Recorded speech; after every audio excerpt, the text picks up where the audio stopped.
Hey guys, welcome back to my channel, and as you may have noticed by the thumbnail tonight, we're doing an ASMR review of Michael.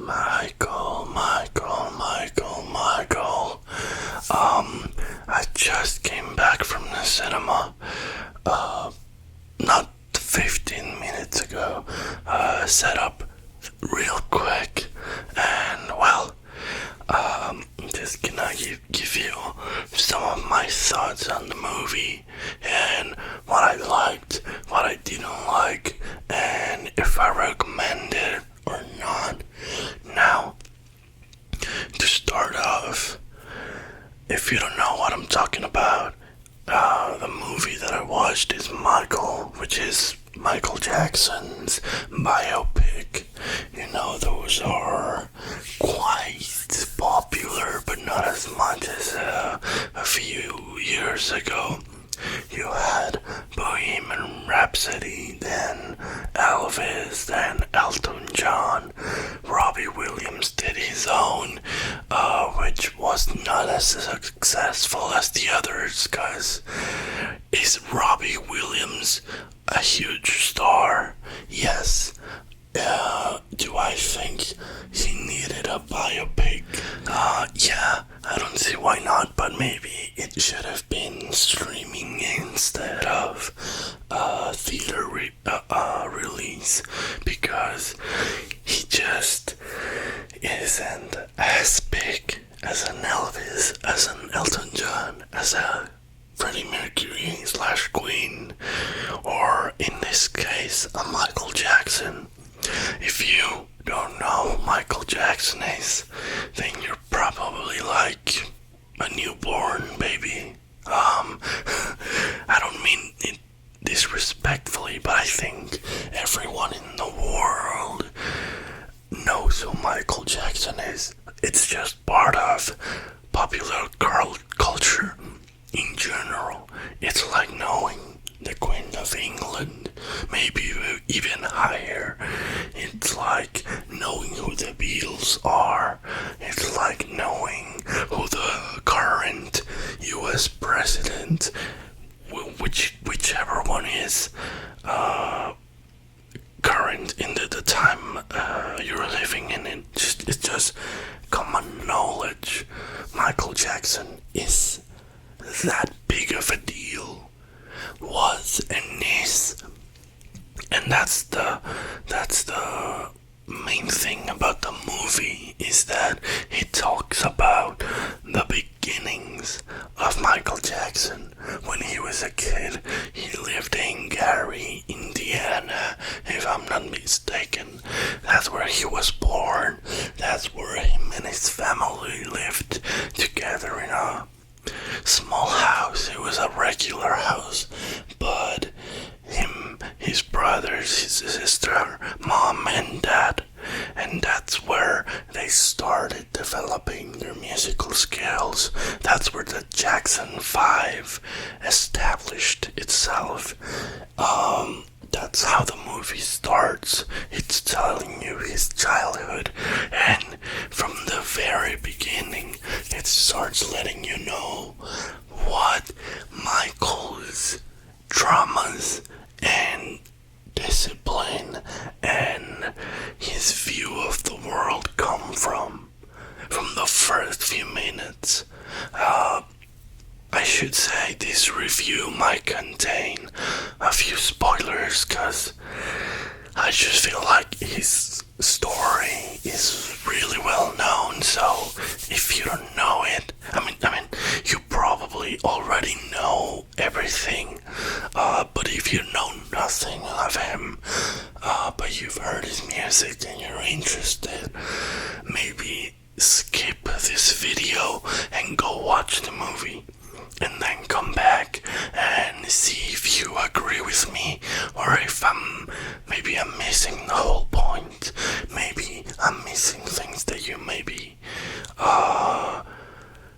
see in a different light than I do. But anyway, so the movie starts with him as a child, right? Jackson 5 living in Gary, Indiana, and you immediately see his dad, Joe Jackson, and how he interacts with his children and his wife. And it's the typical what would this be, like the 60s, right? It was the typical man of the house.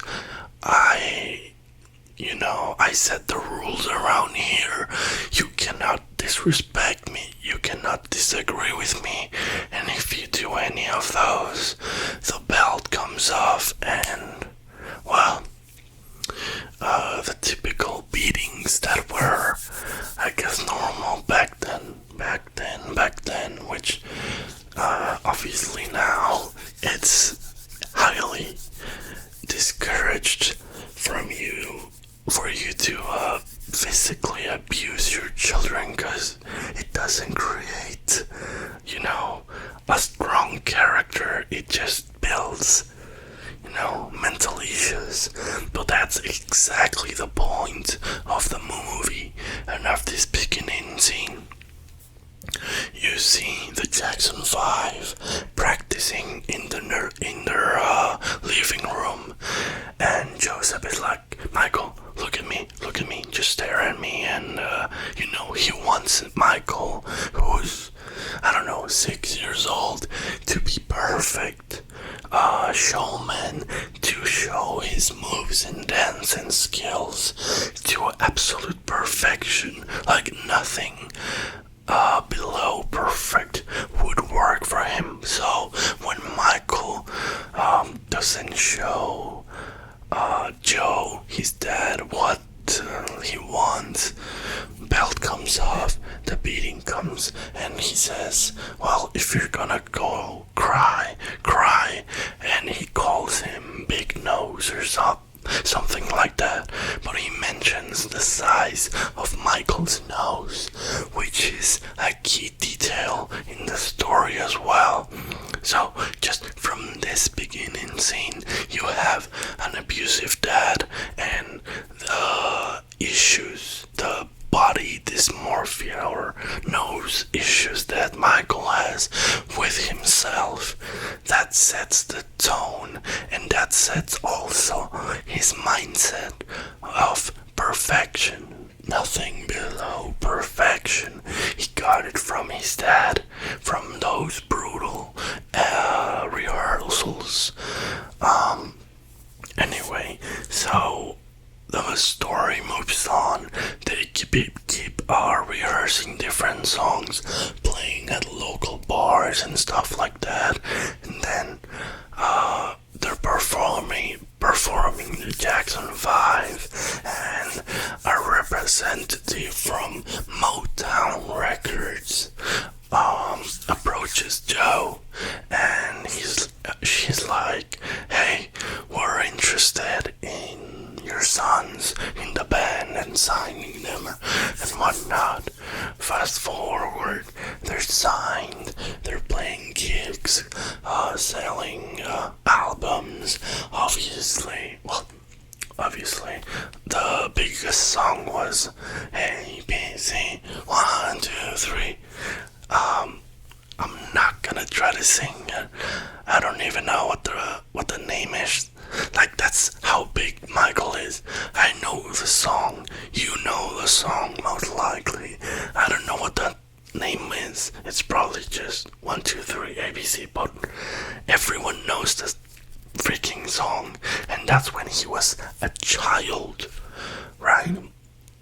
Anyway, they get big, successful. They move to a mansion, which I don't know where they shot it, but whoever house that is in the movie, gorgeous, amazing house.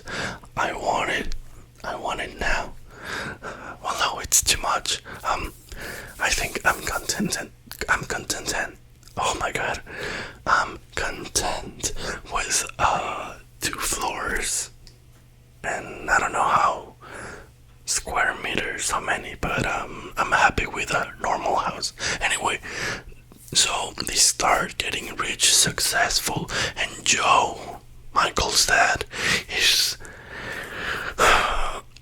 abusive and very egotistical. He believes that the success of Michael and his sons is all due to him and his work, when in reality it's his son's talent, right? It's Michael and his brothers. They're the ones making the music. They're the ones dancing and performing. They're the stars. But Joseph has in his mind this power trip, like I don't know if I don't know if my analogy is correct, but like a Victor Frankenstein and Frankenstein's monsters, that type of thing.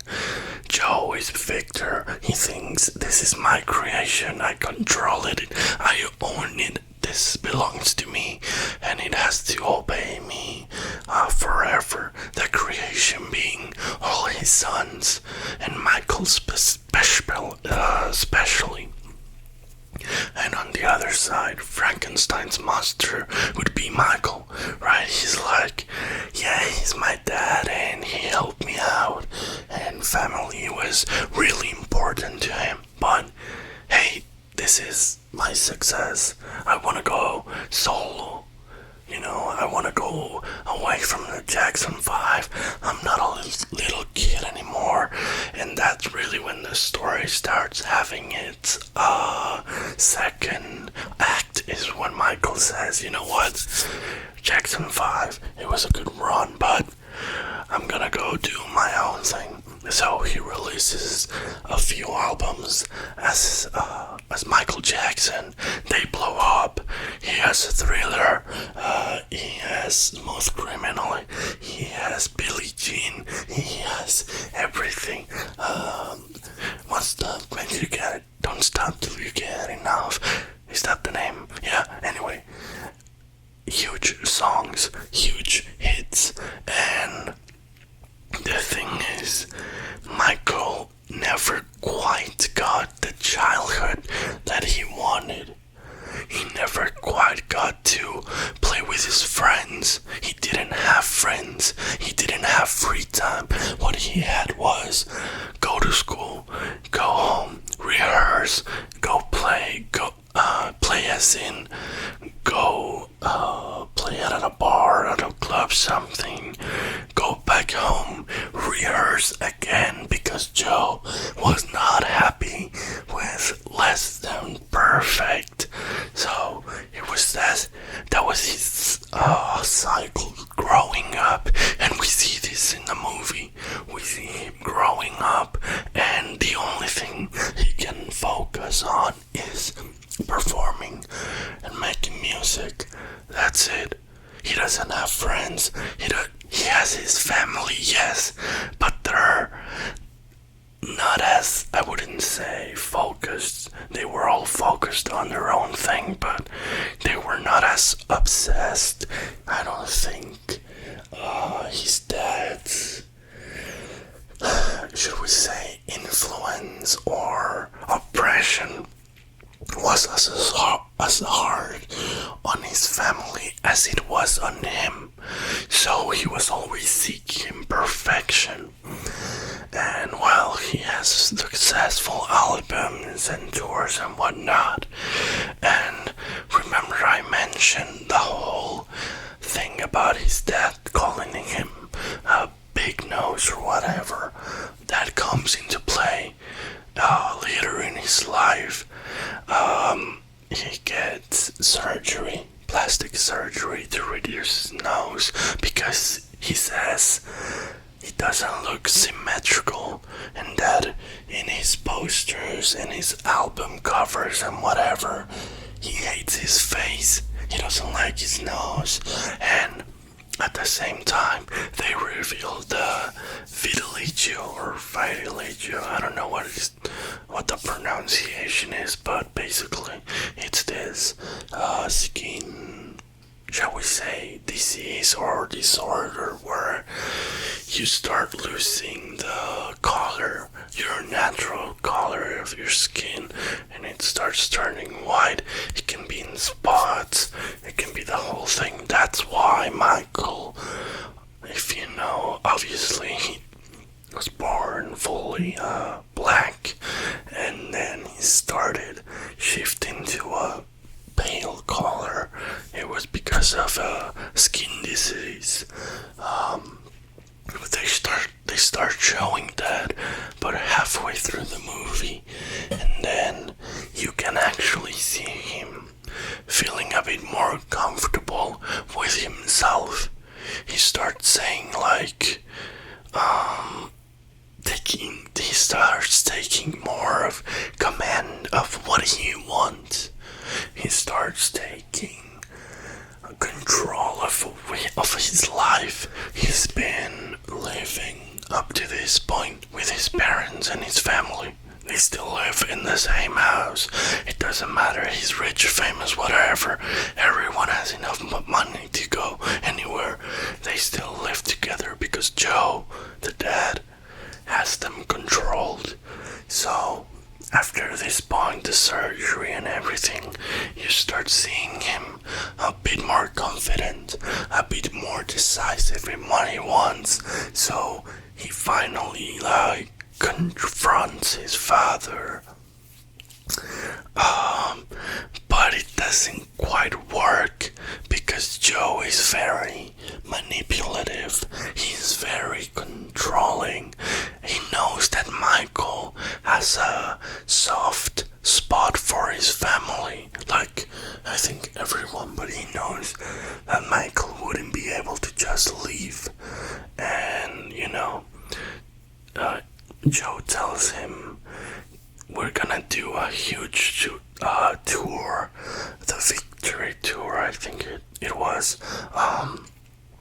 It's basically a Jackson 5 reunion, and you're gonna have to be in it, because if you're not, then you're disappointing your brothers and everyone in your family. And Michael is like, well, I'm a solo guy. I don't want to be Jackson 5 anymore. I want to be Michael Jackson. But his dad wins in the end. And Michael goes and does the tour, the Victory Tour, with his brothers. And at the end of the tour, which coincides with the end of the movie, he says, you know what, this is in the mic in front of a stadium. He says, this is our last tour. This is our last concert as the Jackson 5. And the movie ends. The movie doesn't end there. After that, he has a little confrontation with his dad backstage. His dad is like, hey, what the hell? What do you mean you're quitting? You can't, blah, blah, blah, blah, blah, blah. And Michael, I was expecting him to deck him in hard in the face or something, but that was not his character at all. Michael just keeps walking, and then Bad, his song, starts playing, and he gives a concert, and that's the end of the movie. Now, I told you the whole story as seen in the movie. There were a lot of other things that I may have missed, like the whole childhood trauma of not being able to hang out with kids his age in a normal way, because he was always famous, right? You sort of see glances of that sprinkled across the movie, because you see him interacting with kids and with plush toys and animals in a very childish like way. You notice that Michael never quite got that experience, so he wanted to recreate it as an adult. He sort of identifies a lot more with kids cuts his hair off at the whole Pepsi commercial thing. He goes to the burn unit and you see him talking to patients and to little kids. Throughout the movie, you see him visiting kids with cancer or different diseases, treating kids really kindly. And also throughout the movie, you see him reading Peter Pan, and you see him saying that he wants to go to Neverland. Obviously saying that he doesn't want to grow up, that he wants to stay a kid forever. And, well, that's the movie, right? I don't know what happened in real life. I don't know his life. We will never know exactly what happened. But this is just my opinion, but I do think those were the ways in which he sort of lived his childhood again. It's a bit sad that he, as an adult, had to basically become childish-like in many things and many actions because he wasn't given the opportunity as a child. But I think if you have any opinions on Michael and his treatment with kids and all the controversies and all of that, this movie might change the way you look at him. It reinforced my vision or what I thought of him already. But yeah, so that's the movie in general and its themes and the special points that it touches, but the good and the bad. Now, obviously my personal opinion, but the good thing, it was very emotional. You get attached to the main character really easily. I think the acting was superb. The dancing, the lip syncing from everyone was really, really great. Coleman Domingo as Joe Jackson, amazing. I hated him. I hated the man so much throughout the movie, and that just shows you how good of an actor Coleman Domingo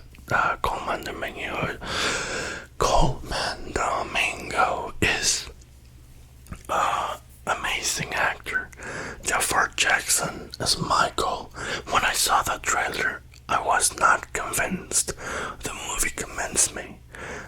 When you watch the whole thing, it's like, oh, okay, he actually looks like Michael. He talks like him. He moves like him. Mannerisms and stuff like that. Spot on. So, the acting was superb. The music, excellent. The pacing, I didn't enjoy it as much, but it was fine. Now, the ending.